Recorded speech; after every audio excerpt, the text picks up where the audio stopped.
ter essa oportunidade de cantar essa música tão bela, né? Quem é pai e mãe aqui? A maioria, né? O que você faz pelo seu filho, pela sua filha? Quanto de amor você coloca nisso? Você já imaginou? E nós fazemos e nem imaginamos o quanto colocamos de amor, às vezes, né, as mães que geralmente fazem isso, para trocar uma fralda de um bebê. Quanto amor está envolvido nesse cuidado, né? Quanto amor está envolvido em pegar o seu filhinho, a sua filhinha, e ensinar ele a falar, a gatinhar, a andar. Quanto amor quando você pega o seu filhinho, sua filhinha, e você vai levar para a escola, e você faz questão de chegar até o portão e entrar, se possível, você queria ficar sentadinho do lado dela, do lado dele, para ficar olhando para ele aprender ali naquele momento. Eu sempre, para mim mesmo, né, e para o meu conhecimento e da pessoa maravilhosa do nosso Deus, eu tento fazer essa ligação, porque se nós, entre nós, há tanto cuidado, na verdade, há tanto cuidado entre pais e filhos, né? Tanta dedicação, e os pais trabalham, se dedicam, pagam a melhor escola, compram a melhor roupa que pode, faz tudo que pode para os filhos. E eu fico pensando, né? Nós não conseguimos ver, às vezes, e nem imaginar o quanto Deus está cuidando de nós. Nós precisamos pensar nisso, queridos. Não só cantar, é maravilhosa a música, mas pense quanto amor há nessa relação de Deus conosco. Quanto cuidado há dele para conosco.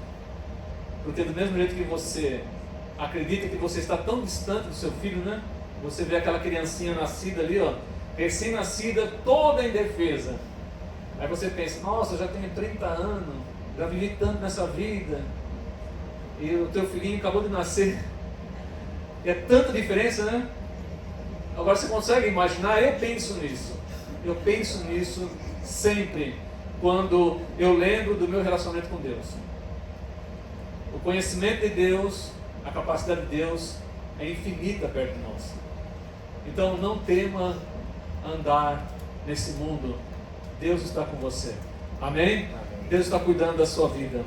Hoje nós vamos começar uma série de mensagens. O tema do mês é recomeçar. E é muito importante também esse assunto, né? Outra coisa que nós não percebemos muitas vezes, né? Deus criou para nós, né? Deus é eterno, mas para nós Ele criou o tempo, ou o tempo foi estabelecido para nós. Então nós contamos o tempo, nós contamos em minutos. Agora há pouco eu olhei o celular e falei, deixa eu ver quantos minutos eu vou ter para falar. Então nós contamos o tempo em minutos, contamos o tempo em horas, é a nossa vida. Contamos o tempo em dias, semana, meses, anos, décadas, séculos, milênios. Não é isso que nós fazemos? Porque Deus sabe que nós precisamos recomeçar. Se você dormir, daqui a pouco você vai para sua casa, vai descansar, e você sabe que amanhã tem que trabalhar, então você vai dormir, vai descansar, porque você sabe que amanhã você tem que recomeçar o seu trabalho. Não é verdade ou não? Você vai ter que recomeçar a sua semana. A semana começa domingo, mas domingo nosso aqui é descanso. Geralmente sábado, domingo é descanso. Geralmente, nem para todos, né? Mas amanhã é o dia que nós recomeçamos a acordar cedo, ir para a empresa, trabalhar. Então, a nossa vida é dessa maneira. A cada minuto, a cada hora, a cada semana, a cada mês, você pode recomeçar. Na verdade, você deve recomeçar. Você tem que refletir a sua vida, sobre a sua vida. E no tema do mês recomeçar, para hoje nós separamos o tema, essa chamada é para você. Essa chamada de recomeçar é para você. E eu quero ler com você, se você trouxe sua Bíblia física ou no celular, abra a sua Bíblia em Mateus capítulo 11, vamos entender aqui. Quantos já ouviram aquele versículo que diz assim, ó, nós vamos ler. Venham a mim todos que estáis cansados e sobrecarregados. Quem já ouviu falar? Todo mundo já ouviu, né? Só que as pessoas, às vezes elas não sabem por que Jesus falou isso. E talvez esse é o motivo porque muitas pessoas nem vão a Jesus. Porque na verdade elas nem sabem por que Jesus falou isso e para que Jesus falou isso. E o que estava acontecendo para Jesus falar isso. E isso é a nossa vida. Nós precisamos compreender a nossa vida. Como nós estamos vivendo. E é isso, é o ponto culminante dessa chamada nessa noite, é exatamente isso. Há um chamado de Jesus. Então, vamos meditar nesse texto e depois nós vamos ler, fazer alguns comentários, depois nós vamos colocar aqui 3 aplicações para a nossa vida hoje nesse texto. Então, versículo de número 20, nós vamos ler do 20 em diante. E você vai até se espantar, porque o começo do assunto aqui, você vai falar, nossa, Jesus foi muito duro, né? Foi muito duro ao falar isso. Versículo 20, Mateus 11 diz assim, ó, então Jesus começou a denunciar as cidades onde ele havia feito muitos milagres, pois não tinham se arrependido. Que a aflição as espera. Jesus está falando, algumas traduções, ai de vós, né? Ou ai de vocês, que a aflição espera Corazim e Betsaida. Porque se nas cidades de Tiro e Sidom tivessem sido realizados os milagres que realizei em vocês, há muito tempo seus habitantes teriam se arrependido e demonstrado isso, vestindo panos de saco e jogando cinzas sobre a cabeça. Eu lhes digo que no dia do juízo, Tiro e Sidom serão tratadas com menos rigor que vocês. Ele está fazendo uma comparação de 2 lugares, né, de lugares diferentes. No versículo 23, e você, Cafarnaum? Cafarnaum é uma cidade que Jesus morou um tempo. E você, Cafarnaum, será elevada até o céu? Não, descerá até o lugar dos mortos. Porque se na cidade de Sodoma, lembra de Sodoma e Gomorra, tivesse sido realizado os milagres que realizei em você, ela estaria de pé ainda hoje. Eu lhes digo que no dia do juízo, Sodoma será tratada com menos rigor que você. Naquela ocasião, versículo 25, naquela ocasião, Jesus orou da seguinte maneira: Pai, Senhor dos céus e da terra, eu te agradeço, porque escondeste estas coisas dos que se consideram sábios e instruídos, e as revelaste aos que são como crianças. Sim, Pai, foi do teu agrado fazê-lo assim. Meu Pai me confiou todas as coisas. Ninguém conhece verdadeiramente o Filho, a não ser o Pai. E ninguém conhece verdadeiramente o Pai, a não ser o Filho. E aquele a quem o Filho escolhe revelá-lo. Aí nós chegamos no versículo que todo mundo conhece, né? Venham a mim todos vocês que estão cansados e sobrecarregados, e eu lhes darei descanso. Tomem sobre vocês o meu jugo, deixe que eu lhes ensine, pois sou manso e humilde de coração, e encontrarão descanso para a alma. Meu jugo é fácil de carregar, e o fardo que lhes dou é leve. Amém. Vamos orar? Feche seus olhos. Vamos colocar esse momento nas mãos do Senhor, para que Ele nos dê graça e sabedoria para compreender o que Ele quer nos falar nessa noite. Ó Deus, em nome do Teu Filho amado, em nome de Jesus, nos colocamos diante de Ti, Pai, para que esta palavra fale aos nossos corações, nos instrua, e que o Senhor através dessa palavra, nos abençoe, Pai, em nome do Senhor Jesus. Amém. Então Deus é um Deus de recomeços, como eu falei aqui. E Jesus vir à Terra foi um recomeço para a humanidade. O mundo nunca mais foi o mesmo, nem na sua contagem de tempo. Você já viu que como se conta o tempo agora? 1000 anos antes de Cristo, 5 anos antes de Cristo, 100 anos depois de Cristo. O mundo contam a data, tudo é contado a partir de Cristo. Então, a própria vida de Cristo no mundo foi uma forma de Deus recomeçar o nosso relacionamento com Ele. 2000 anos atrás. Qualquer cientista, arqueólogo, qualquer pessoa que lida com o tempo, ele vai falar: isso aconteceu 1000 anos depois de Cristo. Isso aconteceu 500 anos antes de Cristo. Porque todo mundo entendeu o quão Jesus transformou o mundo e trouxe um novo recomeço, ou um começo novo, um recomeço para o nosso relacionamento com Deus. A morte e a ressurreição de Jesus trouxe recomeço ao mundo, porque até ali o povo judeu só tinha a lei que nós chamamos lei mosaica, e ninguém conseguia cumprir a lei. A lei, eu vou até falar disso aqui, era composta por 613 preceitos. Você imagina? 613 preceitos, obrigações e deveres das pessoas. Era algo assim impossível de um ser humano cumprir.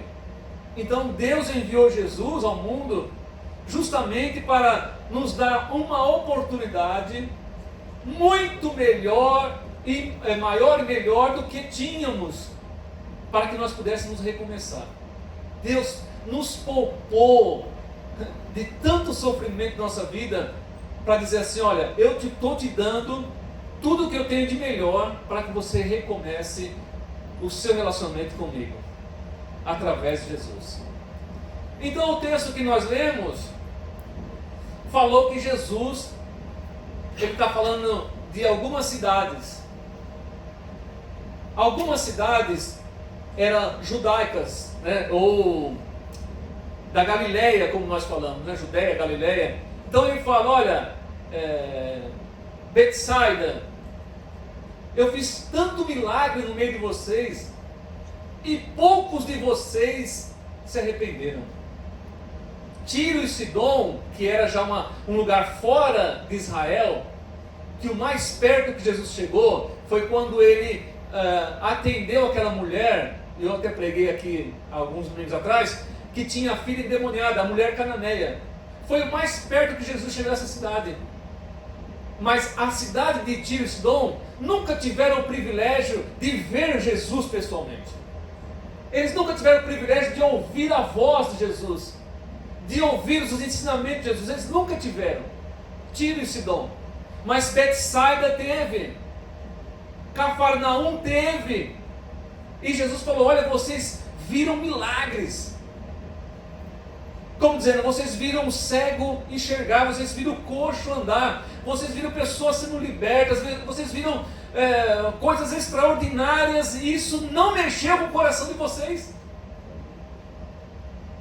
Se Tiro e Sidom tivesse visto o que vocês viram e ouvido o que vocês ouviram, muita gente tinha se convertido, muita gente tinha voltado-se para Deus. Mas vocês que viram, olha a responsabilidade, hein? E ainda ele fala: olha, se Sodoma,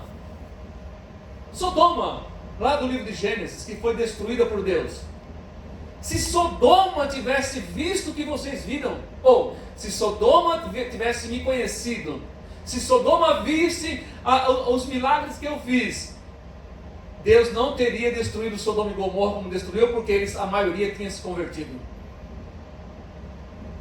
Isso Jesus está dizendo para mostrar o quanto o coração daquelas pessoas estavam endurecidos. Não conseguiam nem enxergar que aquele que estava na frente deles era o Messias prometido. Muitas pessoas acham que houve muita gente conversão, né, no tempo de Jesus. Não houve.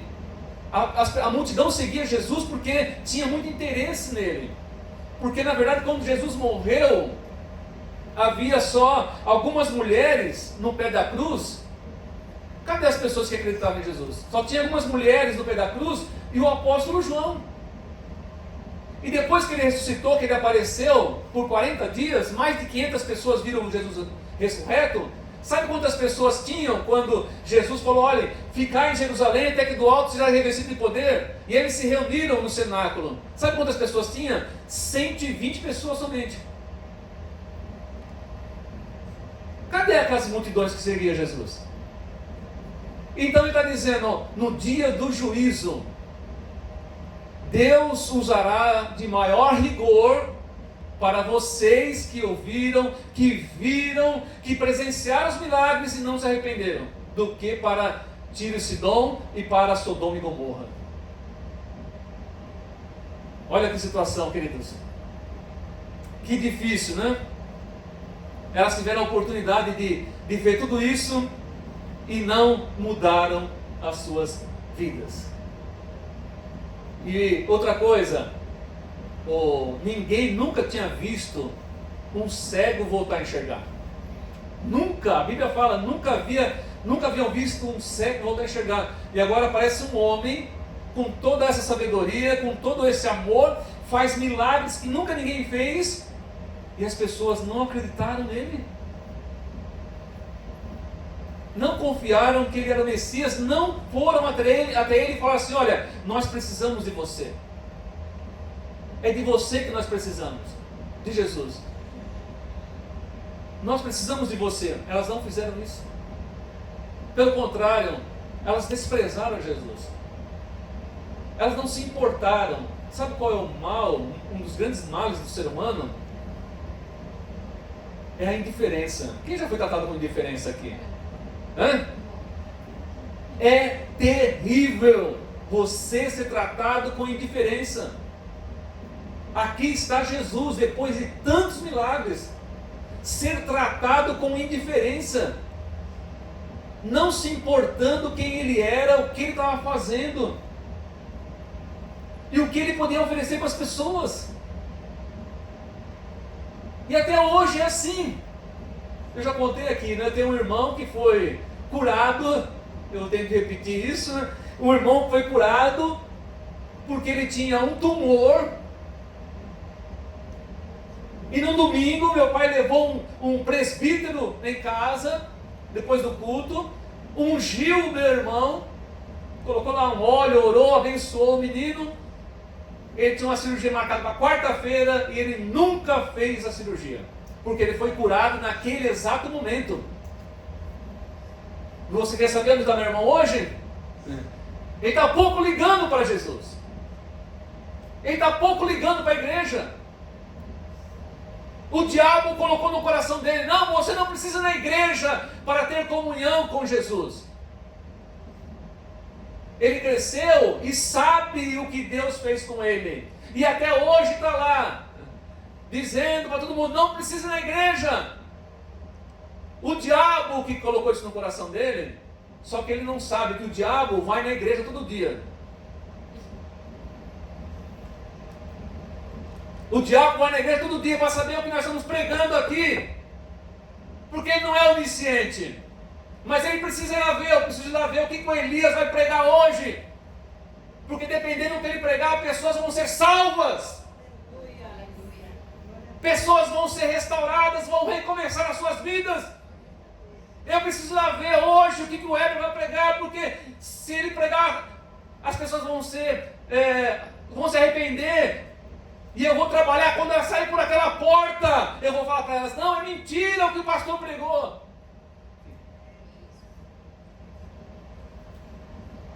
Coitada dessas pessoas. Eu fiz um pôster para colocar no meu Instagram. copiei o da Hope, né, que era o tema do mês, e coloquei embaixo recomeçar. Aí uma pessoa me falou para mim assim: olha, eu estou pensando bem se eu quero colocar meu pé de novo, mais ou menos assim, meus pés de novo dentro de uma igreja, porque eu estou desiludido. Vocês estão aqui me ouvindo, e as pessoas que estão me acompanhando ali no Instagram, no YouTube, vão ouvir também. Uma pessoa me falando com um pastor que ela está desiludida com a igreja, que ela não sabe se ela quer colocar o pé dela na igreja. Vai lá no meu site e você vai ver que eu coloquei a minha resposta para ele. Eu coloquei até no meu status o que eu falei para ele. No meu status, no meu perfil, no meu, sei lá, não. Esqueço os nomes, como que é o nome? Story. É tanto lugar para você colocar. E a minha resposta está lá. É claro que eu não vou colocar o nome, ele sabe para quem que é a resposta. E algumas pessoas no meu site até me responderam: porque eu concordo com o teu amigo, porque a instituição, a igreja está falida. Eu falei: pode ter alguns homens falidos, mas a igreja não está falida. Há muitos homens de Deus ocupando o púlpito e pregando corretamente a palavra de Deus. Jesus continua fazendo milagre, e muita gente não quer observar isso. Jesus continua libertando pessoas, restaurando casamentos, salvando e livrando, e tem muita gente que não está nem aí para Jesus, porque o coração dessas pessoas foram endurecidos. É isso que Jesus está falando dessas cidades. Vocês deixaram o coração de vocês serem endurecidos. No dia do juízo, olha, querido, se a pessoa acredita, se eu acredito hoje, que se eu entrar num açougue ali e eu roubar, a polícia me pegar, eu vou ser preso, e não acreditar que um dia eu vou acertar as contas com alguém superior, é muita tolice. É muita tolice. Me desculpa. Você achar que as pessoas vão achar que faz o que quiser nessa vida. Jesus está falando: você não vai fazer o que você quer na sua vida, e tudo vai acontecer do jeito que você quer. No dia do juízo vai haverá rigor. Jesus está falando: haverá rigor, porque vocês foram indiferentes. Eu vim aqui para salvar vocês. Eu vim aqui para curar vocês. Eu vim aqui para dar um recomeço para vocês. Eu vim aqui para dar uma vida melhor para vocês. Eu vim aqui para aliviar a carga de vocês. E vocês são indiferentes. Aí depois ele vai orar. Jesus ora naquele momento e pede a Deus, agradece a Deus na verdade, porque Deus acaba não permitindo, ou as pessoas de muita sabedoria intelectual, vamos dizer, os cientistas, eles podem ficar bravos, né, de ouvir isso aqui, mas 95% dos cientistas não acreditam em Deus. Raro o cientista acredita em Deus. Por que isso? Porque ele é dominado pela intelectualidade dele. Ele não deixa outra coisa falar. Preciso provar. Preciso provar. Qual é a prova de que Deus existe? Vocês dizem que acontece tanta coisa no espaço aí, que há não sei quantos trilhões de estrelas, não sei quantos bilhões de planetas. Como é que você sabe que isso é verdade? Já contou cada uma delas? E nós acreditamos neles. Mas ele não acredita que Deus existe. Acredita em tudo aquilo lá. Mas por causa da intelectualidade. Então Jesus na oração, Jesus faz a diferença entre a pessoa humilde e aquele que é arrogante e orgulhoso. Então ele fala assim: obrigado, Deus, porque o Senhor não revela essas coisas ao orgulhoso, ao arrogante, só revela aos humildes. E depois ele faz o apelo: venham a mim, todos vocês que estão cansados e sobrecarregados. Então ele descreve primeiro a situação das pessoas que trata ele com indiferença, as pessoas orgulhosas. Aí ele faz o apelo para as pessoas irem até ele. Então, agora nessas 3 aplicações, você vai tomar a decisão da sua vida. Eu hoje, depois de 30 anos de cristão, agora esse mês 19 anos de pastor, eu poderia ter várias justificativas, querido, para dizer, eu poderia. teria várias justificativas para dizer assim, nunca mais eu ponho meu pé na igreja. Como pastor, tanto que é difícil cuidar de gente e tratar com pessoas. Eu poderia dizer para arrumar um monte de justificativa, não precisa, não. Eu posso ficar em casa aqui, ó, participar da ceia lá na internet, coloco meu pãozinho do lado aqui, eu mesmo faço aqui, eu não preciso mais ter comunhão. Bom, mas por que você precisa ir numa festa de casamento? Eu não preciso ir na igreja, mas por que você precisa ir numa festa de casamento? Por que você precisa ir numa festa de aniversário? Por que você precisa ir numa festa com os amigos? Porque é minha família, eu tenho comunhão com ela. É aniversário do meu sobrinho, casamento da minha prima, casamento do meu irmão, bodas do meu pai. Mas por que você precisa ir numa festa? Você acha que as pessoas não precisam ir na igreja? Se você precisa ir numa festa, você precisa ir... preciso ir no futebol com os amigos, né? Eu preciso fazer tanta coisa, mas eu não preciso ir na igreja. Queridos, é aqui que Deus fala conosco. É aqui que nós aprendemos a palavra de Deus, é aqui que nós nos unimos para adorar o Senhor, é aqui que nós celebramos a ceia do Senhor. E foi Jesus que instituiu isso aí. Então, de tudo que nós falamos aqui, vamos colocar aqui 3 aplicações para a nossa vida. Primeira, do que você aprendeu aqui. Nós estamos aprendendo quem Jesus não está chamando. O tema está aqui, ó. Quem Jesus não... Eu coloquei até maiúsculo ali. Nossa, Jesus tem alguém que Jesus não chama? Quem Jesus não está chamando? Mas Jesus não chama todos? Ele chama. Mas as pessoas entendem que ele não está chamando elas. Então tem pessoas que Jesus não está chamando. Não por causa dele, por causa das pessoas. Porque as pessoas ouvem isso e tratam como indiferença. Então, primeiro, quem Jesus não está chamando? Nós temos isso no versículo 25 que nós lemos. Naquela ocasião, Jesus orou da seguinte maneira: Pai, Senhor do céu e da terra, eu te agradeço porque escondeste, olha, estas coisas dos que se consideram sábios e instruídos, intelectuais, né? E as revelastes aos que são como criança. Jesus está falando aqui de uma arrogância. Ele não está chamando os arrogantes. Ele não está chamando os orgulhosos.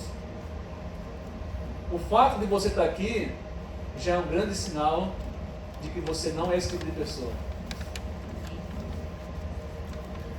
Porque um arrogante não vai entrar numa igreja facilmente.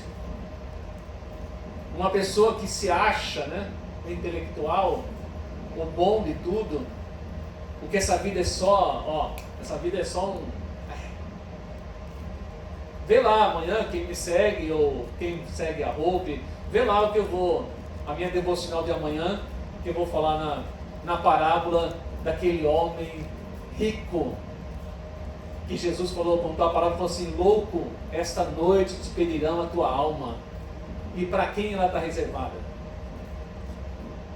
Amanhã eu vou postar isso aí, e você vai ver minha reflexão sobre essa parábola aí. Então, a arrogância. Eu voltei a ler rapidamente essa semana o livro de Agostinho, para me achar onde eu lembrava que ele tinha falado isso. Agostinho, do século IV, a Igreja Católica chama ele de Santo Agostinho. Quem já ouviu falar de Santo Agostinho? A Igreja Cristã, nós chamamos ele de Agostinho, bispo de Hipona, né? Bispo Agostinho. Nós não chamamos de Santo Agostinho, mas é o mesmo homem, não tem problema. No seu livro, Confissões, olha o que ele fala aqui. Eu separei um trecho, porque Agostinho era filho de uma mãe crente, Mônica, uma mulher devota, dedicada a Deus, lá no século IV, que o filho, quando chegou na adolescência e na juventude, ficou rebelde, porque filho de crente não é crente, ele precisa se converter, né? E ele era rebelde, terrível, inteligentíssimo, se tornou professor na Grécia, se não me engano, de retórica, um homem esplêndido, assim, no nível humano, e tornou depois de cristão também, sendo cristão. E Agostinho escreveu nas Confissões, compre esse livro, Confissões de Agostinho, e leia para você ver. Olha o que ele escreveu: resolvi dobrar-me às Sagradas Escrituras. E tanto a mãe dele lá, ó, filho, mamãe que cuida do filho, né? Filho, fazendo o melhor pelo filho. Resolvi dobrar-me, porque para eles era assim, estudar era isso aqui, ó, vou estudar afinco isso aqui, vou me dobrar-me às Sagradas Escrituras, a fim de verificar do que se tratam. Vamos ver o que a Bíblia diz. Minha mãe insiste tanto, né? Vamos ver o que a Bíblia diz. Encontrei o que o orgulhoso não pode compreender. Eita Deus. Agostinho, hein? Encontrei o que o orgulhoso não pode compreender. A Bíblia. Deus não está chamando o orgulhoso. Não está chamando porque o orgulhoso, aqui Agostinho, aqui, ó, o orgulhoso não se coloca numa posição que ele possa entender. A minha perspicácia, olha só, ó, a minha perspicácia, Agostinho, era incapaz de entender seu significado. Da Bíblia.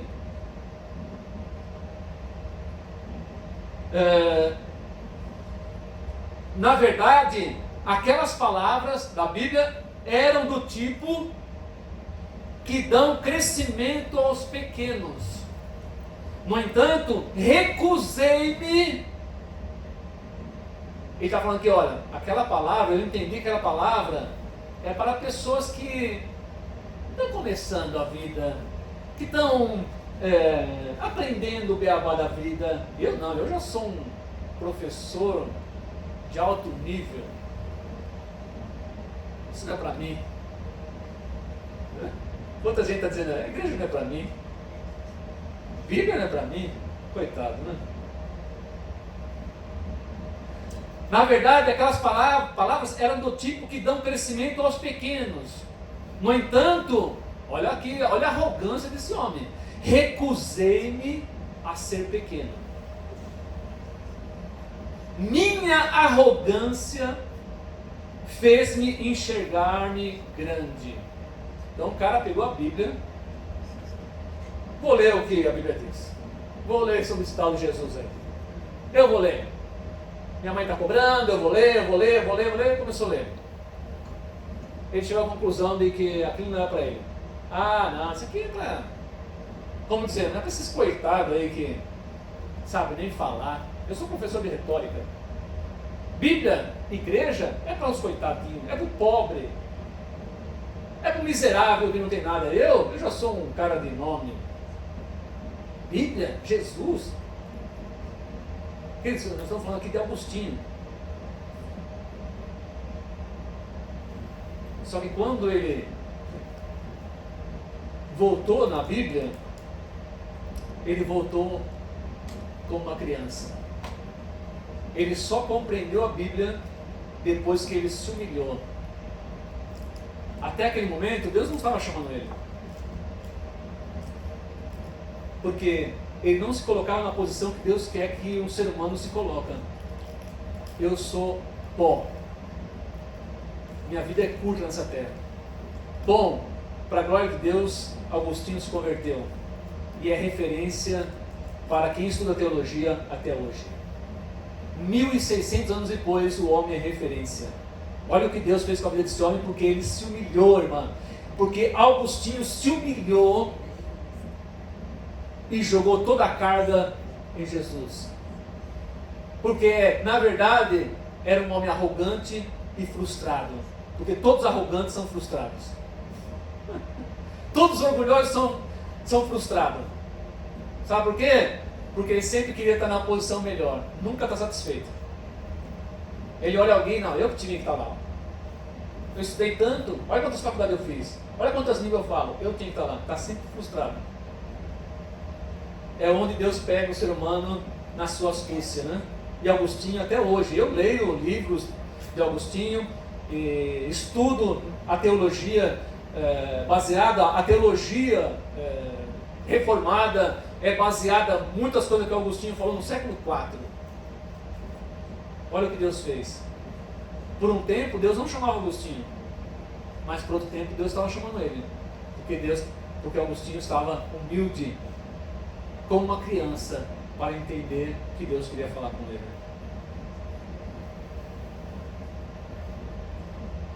Em Marcos 2,17 diz assim, olha o que Jesus disse. Ao ouvir isso, Jesus disse: as pessoas saudáveis não precisam de médico, mas sim os doentes. Não vim para chamar o justo. Olha lá, Jesus não veio para chamar o justo. Não vim chamar os justos, mas sim os pecadores. Tem uma coisa estranha aqui, né? Se você parar para pensar, fala, tem alguma coisa estranha aqui. Quem são essas pessoas que Jesus, o justo que Jesus não veio chamar? A Bíblia diz que não há nenhum justo. Então quem são essas pessoas? Quem avaliou essas pessoas? Não, elas mesmas. Tem pessoas que se consideram justas. Eu não preciso de Jesus. Eu não preciso da igreja. Eu não preciso nem que ore por mim. Eu não preciso de nada. Eu tenho dinheiro, eu tenho profissão, eu tenho tudo. Por que Jesus disse isso? Porque Jesus estava sentado à mesa com um monte de publicano. E publicano é como o Heber falou semana passada aqui, Zaqueu. Um homem odiado pelo povo judeu, porque trabalhava para o Império Romano. E de vez em quando roubava. E Jesus sentou na mesa com eles porque eles queriam conhecer Jesus. Aí Jesus foi castigado, né? Como que pode um homem santo desse sentar na mesa com um ladrão? Sentar na mesa com um corrupto? Foi aí que Jesus falou isso. Olha, as pessoas que se acham justas demais, eu não vim chamar essas pessoas. As pessoas não vão me aceitar. Eu vim chamar aquelas pessoas que estão cansadas da vida. Eu vim chamar aquelas pessoas que estão sentindo o peso do pecado. Eu vim chamar aquelas pessoas que estão sofrendo. Porque essas pessoas vão me ouvir. Essas pessoas vão me aceitar. Agora, os justos na visão deles, né? Tem pessoas que eu nunca roubei, eu nunca matei, eu nunca adulterei, eu nunca fiz isso, eu nunca fiz aquilo, eu nunca fiz não sei o quê. Ela se acha melhor do que eu, melhor do que você, melhor do que qualquer um. Isso é o julgamento dela, né? Mas no julgamento de Deus não é tudo isso, né? Então Jesus falou assim, olha, não vim chamar os justos. Que justo? Aqueles que se consideram justos. Não estou chamando eles. Eles não precisam de mim. Eles são autossuficientes. Então, primeiro, quem Jesus não está chamando? Jesus não está chamando os arrogantes. Jesus não está chamando aquelas pessoas que se consideram justas. Eu estou satisfeito com a minha vida. Esse é o primeiro ponto. Segundo, quem Jesus está chamando? Agora vamos para quem Jesus está chamando. Está no versículo 28. Venham a mim todos que estão cansados e sobrecarregados. Venham a mim. Então é um outro nível de pessoa. É um outro público que Jesus está chamando. São as pessoas que estão cansadas da vida, do peso, do sofrimento. Pessoas que estão com um fardo pesado, estão carregando frustrações terríveis, mas são humildes o suficientes para reconhecer isso. Porque tem pessoas que nem reconhecem. Só uma pessoa humilde reconhece: eu estou no meu limite. Você já chegou a esse ponto ou não? Já chegou a esse ponto de falar assim, para você mesmo, numa oração, ou confessando para alguém que você confia, você fala assim: eu estou no meu limite. Isso é mostra de humildade. Reconhecer isso é humildade. Reconhecer que não está suportando, eu preciso de ajuda. Pessoas que não sabem pedir ajuda. Nós colocamos lá, eu coloquei no grupo do Hope News, né? Quem está lá no grupo deve ter visto quando eu coloco minhas mensagens lá. E coloquei outro dia, olha, abaixa o aplicativo da Hope. Lá tem um campo que você pode pedir oração. E eu, o Weber, são os dois pastores que podem acessar, ninguém mais acessa aquilo lá. Então você pode colocar lá o seu pedido de oração. Desde o dia que eu fiz isso aí, ninguém colocou. Eu estou lá, todo dia eu abro o aplicativo e vejo se tem pessoas da Hope News que pediram oração para me orar. Não tem ninguém que coloca lá. Nós percebemos o quanto as pessoas se tornam independentes. Ou quantas pessoas levam a vida sem ter coragem de falar, porque eu sei que precisa. Eu preciso de oração. Eu preciso de ajuda. E quando você for orar, por favor, lembre de mim. Eu preciso de ajuda. Eu tenho problema de saúde, eu tenho problema de pressão alta, eu tenho outros problemas emocionais, então não sou de ferro, então eu preciso da sua oração. Ore por mim.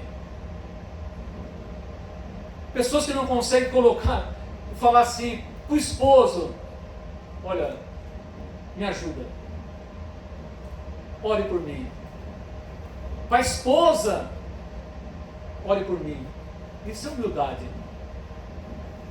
Essas pessoas são atraídas por Jesus. Essas pessoas chamam a atenção de Jesus. E Jesus faz esse chamado: venham a mim todos que estão cansados e sobrecarregados. No começo nós falamos, né? Deixa eu ver a hora aqui. No começo nós falamos aqui do pai, né? Nós cantamos aqui. Se teu filhinho, tua filhinha, pode ser filhinho de 30 anos, né? Quem tem filhinho de 30 anos aqui? O teu filhinho, tua filhinha de 30 anos, 40 anos, chegar na sua casa, sentar, começar a chorar, o que você vai fazer? Vai chorar, vai pro colo, a irmã falou. Vem no colo da mamãe, né? 30 anos, vem no colo da mamãe. Não, você não vai fazer isso, você vai chorar com ele. Você vai chorar com ela. Você vai falar, vamos dobrar o nosso joelho aqui agora, vamos orar.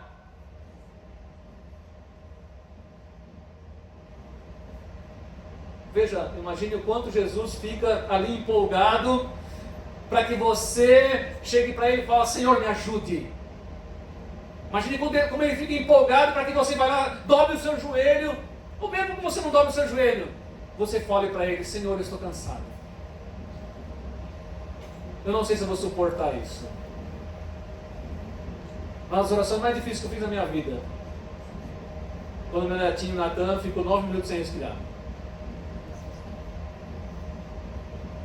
Eu fui no corredor do hospital, num canto sozinho, me encolhi num canto lá e falei, Deus, eu não sei se eu vou suportar. Eu não sei como eu vou ser depois que essa criança morrer. Ou você acha que eu ia lá e falar, eu sou pastor! Não tem no hospital, diabo, você não vai levar meu filho, eu sou pastor, eu aguento qualquer coisa. Não. Eu fui lá no cantinho do hospital, me encolhi e falei, Deus, eu acho que eu não vou suportar esse momento.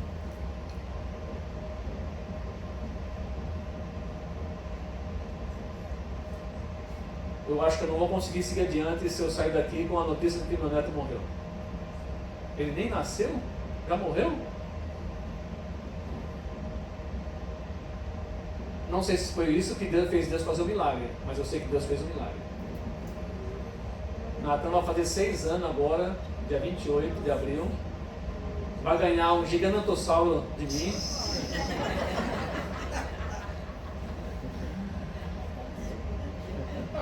Já estou vendo os preços, já está caro, hein? Então, queridos, você acha que Deus não está lá com aquele que está sofrendo? Você acha que Deus não está lá assim, ó? Ao ponto que você fale Quando você começa a chorar, ele te agarra. Porque ele sabe que você precisa dele. Agora, se você ficar batendo no peito, arrogante, não. Jesus falou assim, olha, venham a mim todos que estáis cansados e sobrecarregados. Os humildes reconhecem que não estão suportando, que a carga é grande, é difícil, que precisa de alívio. Pessoas humildes, conscientes. Jesus disse para os fariseus, né? Olha o que ele disse. Os escribas e os fariseus, os dois, né? Atam cargas pesadas e difíceis de levar e as põem sobre os ombros dos homens, mas eles mesmos, isso é a religião, não é a igreja, hein? Presta atenção, isso é a religiosidade. A igreja não faz isso com ninguém. Nós sabemos que você tem liberdade. Nós estamos aqui como igreja, uma igreja séria, não coloca fardo em ninguém. Ó, aqui é obrigado a fazer isso, tem que fazer isso, tem que fazer isso, tem que fazer isso. Isso pode, isso não pode, isso pode, isso não pode. Isso pode, isso não pode, isso pode. Eu quero que você aprenda a palavra de Deus nessa noite e faça a sua reflexão e a sua decisão. O chamado está sendo feito. Então Jesus não quer ver você com fardo, sofrendo. Último ponto. Então no segundo, terceiro. Para que Jesus está te chamando? Para que Jesus está chamando? A coisa mais importante que tem, né? Tomem, olha o que Jesus vai fazer. Tomem sobre vocês o meu jugo. Deixe que eu lhes ensine. Lembra do intelectual? Deixar que Jesus me ensine a viver? Deixe que eu lhes ensine, pois eu sou manso e humilde de coração, e encontrarão descanso para a alma, para a sua alma. Meu jugo é fácil de carregar, e o fardo que lhes dou é leve. O cristianismo, querido, não é para as pessoas. Ser cristão não é fácil. Não é fácil. Um dos homens de Deus, né, acho que foi C.S. Lewis, ele falou assim, olha, se você quer uma religião que te agrade, que faça tudo que você pensa, tal, não procure o cristianismo. Mesmo assim, ser cristão não é fácil. Porque as pessoas querem uma religião que seja tudo fácil. O cristianismo não é fácil. Para ser cristão precisa ser humilde. Primeiro precisa reconhecer que precisa de Jesus. E eu conheço cristãos, pessoas ricas, pessoas de alto nível de posição, e são humildes para sentar numa igreja e ouvir o pastor pregar. Eu conheço muitos homens de alta posição que sentam numa igreja para ouvir um pastor falar, porque são humildes, porque confiam em Jesus. Olha o que Jesus quer fazer. Lembra da lei? Eles estavam na lei. A lei possuía 613 preceitos. Deus deu a Moisés os 10 mandamentos. Aí depois, Deus foi orientando a Moisés como conduzir as coisas, desde o fazer o tabernáculo, até como tinha todo o cerimonial. E o negócio foi se estendendo, chegou a 613 preceitos. Coisas que ninguém conseguia fazer, querido. Como, por exemplo, no sábado, naquela época, o judeu não poderia andar mais de 1 quilômetro. Não podia fazer nada. Até hoje, se eu não me engano, em alguns lugares lá, você não pode pegar um elevador. É umas loucuras assim, sabe? As pessoas vivem num fardo tão grande daquilo que pode e não pode fazer. E Jesus está falando aqui, isso está te cansando? está difícil para você, a vida está difícil para você, vem a mim. Você quer conhecer um outro lado da vida, o lado de ser realmente um cristão? Venham a mim.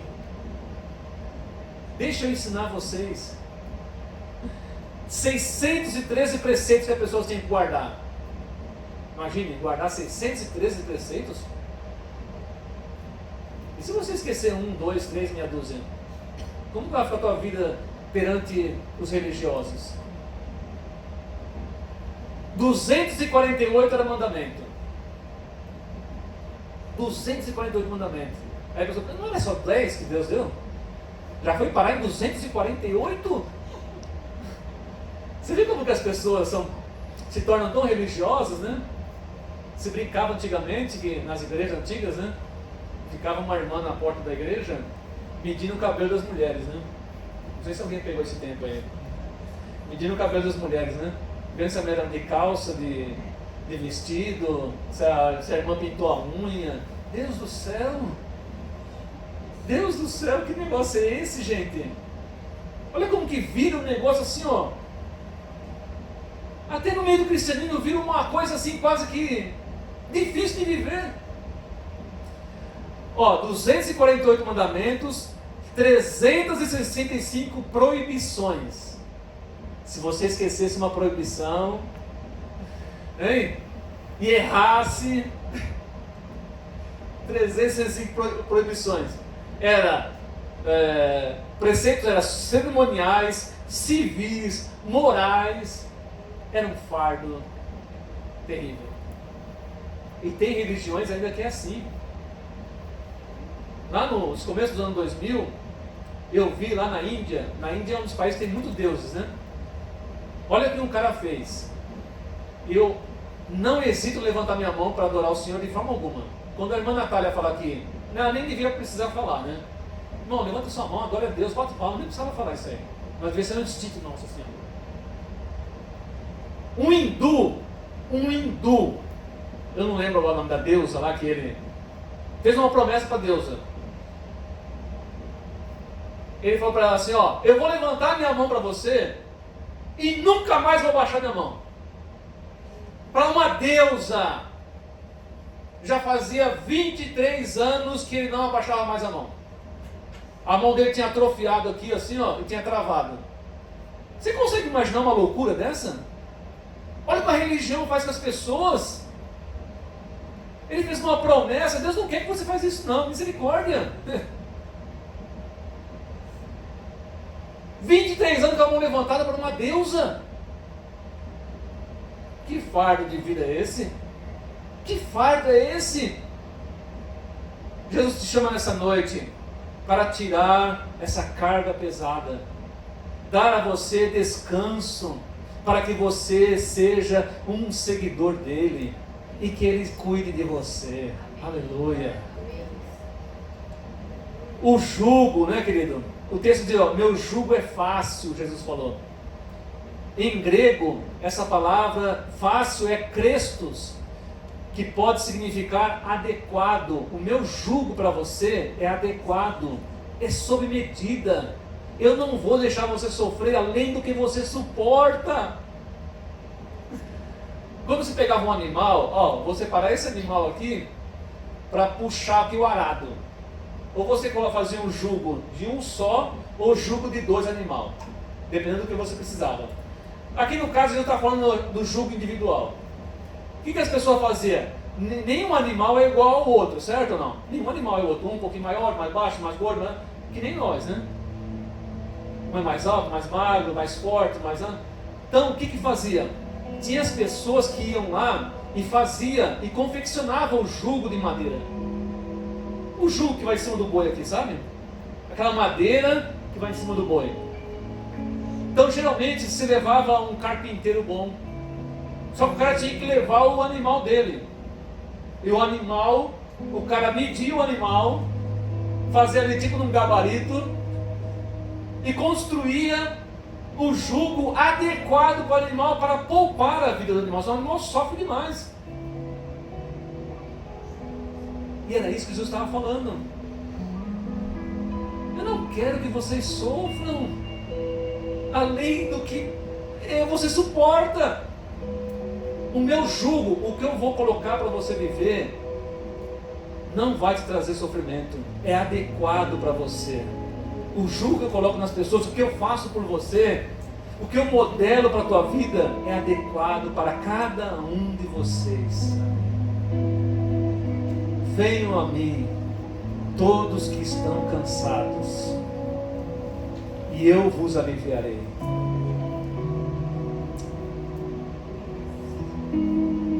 Eu quero ser ousado nessa noite. Ousado, né?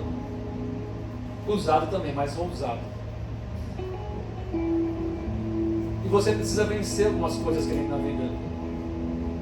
Precisa se permitir que alguém ore por você, que alguém te ajude. A começar por Jesus, por nós estamos aqui para isso. Há alguém aqui nessa noite que precisa de uma oração. Você está sentindo, carregando uma carga pesada, você está sofrendo. Há algo que precisa sair da sua vida, você precisa se libertar de alguma coisa, você precisa sair daqui nessa noite livre de alguma coisa. Você é humilde o suficiente para ficar de pé para que eu ore por você? Não é para todos, tá vendo? É para você que fala assim, não, eu preciso, pastor. Eu estou com um peso que eu não sei como lidar com isso. Eu estou sofrendo, seja lá qual for o motivo, mas isso está pesado para mim, isso está difícil para mim. Eu preciso de descanso para minha alma. Eu estou muito ansioso. Eu estou sofrendo de ansiedade. Eu estou sofrendo com essa enfermidade. Eu estou sofrendo com meu filho, com o meu casamento. Eu estou sofrendo no meu relacionamento. Eu quero orar por você nessa noite. Se você está nos ouvindo aí no Instagram, no YouTube, por favor, receba essa oração também. Deus está falando com você, Deus está chamando para tirar esse fardo da sua vida. Ó Deus Todo-Poderoso, nosso Criador, nosso Redentor, Pai do nosso Senhor e Salvador Jesus Cristo, aquele que nos chama nessa noite para tirar esse jugo que está nos maltratando, esse jugo que está pesado demais, que não está adequado para nossas vidas. Nós queremos nos entregar agora diante de Ti, Senhor. Eu quero apresentar a Deus essas pessoas que estão agora diante do Senhor, mostrando humildade, suas limitações, mostrando a sua incapacidade de lidar com tantas dificuldades e tantas obrigações desse mundo. Que o Senhor, como Deus maravilhoso, como Pai misericordioso, abençoe essas pessoas agora. Ó Espírito Santo de Deus, tire toda a carga demasiada, tire todo o sofrimento nessa hora, restaura o coração dessa mulher, desse homem, a mente, liberta, Senhor, desta opressão, em nome de Jesus, ó Pai. E faça a vida desse homem, dessa mulher, ser mais fácil, conforme o Senhor tem prometido, porque o Senhor é aquele que faz a nossa vida na medida correta, naquilo que nós suportamos. Obrigado, Senhor.